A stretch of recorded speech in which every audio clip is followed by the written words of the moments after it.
Cargo vessel named the Ever Given is stuck sideways in the Suez Canal in Egypt. Now, that canal sees about 12% of global trade come through it, so it could have significant impacts on both the economy and your money. I want to fill you in on exactly what's going on.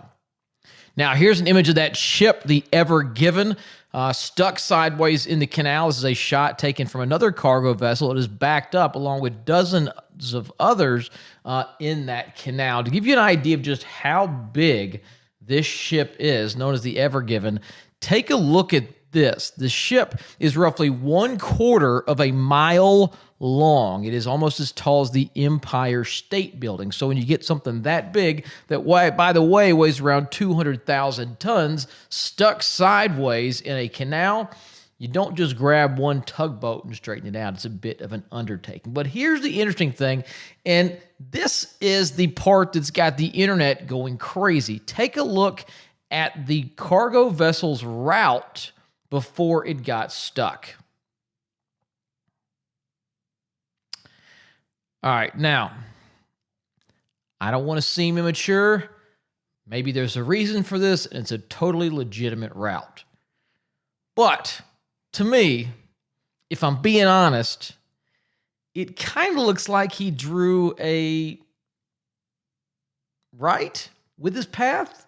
I don't know. Maybe I'm looking too far into it, but the internet is abuzz about this thing. If it turns out this guy was doing a prank to essentially draw an inappropriate picture with his GPS tracker and ended up getting stuck in the Suez Canal, he's probably going to have a tough time finding his next job. Now, why is it significant? Well, the Suez Canal, most people don't realize, carries about 12% of international trade through it. I'm talking everything from crude oil to liquid natural gas to carpets to toaster ovens to televisions to furniture. Pretty much everything you see on the shelves at the store comes through here. Now, the ship's only stocked for a day or two. They get the thing undone. They straighten her out. Everybody gets back going.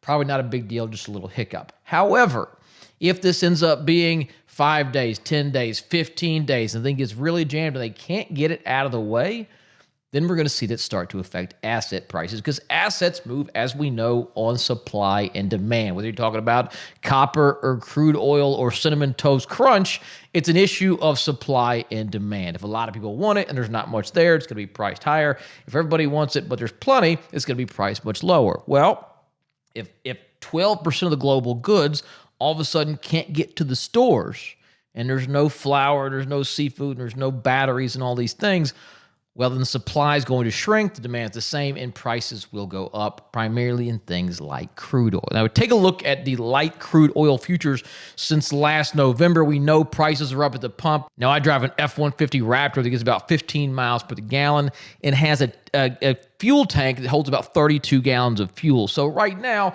it costs me about $110 to fill that monster up. So believe me, I don't want oil prices any higher, just the same as you. Now, we've seen crude run from around $35 back in November to high of around $67. It's pulled back a little bit over the couple of weeks, but we need to be watching this situation in the Suez Canal. If that ship does not get unstuck, straightened out, and back on its way in the next 4 or 5 days, expect to see higher prices on oil, copper, grocery store goods, pretty much everything you can get your hands on.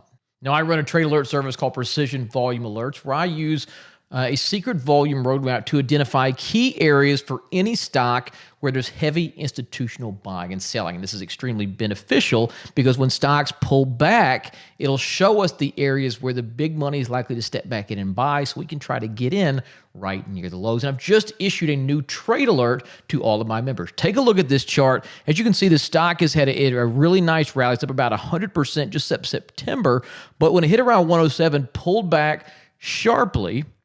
And what I use is this roadmap, this volume roadmap over here on the right side of the charts. It shows me where the buying is, not just when they're buying, but where. And we noted a very high volume node right here where expected buyers to step in and begin picking up this stock. And so far, it has worked out extremely nicely. Look at the stock from where it hit. It's already rallied around $3.50.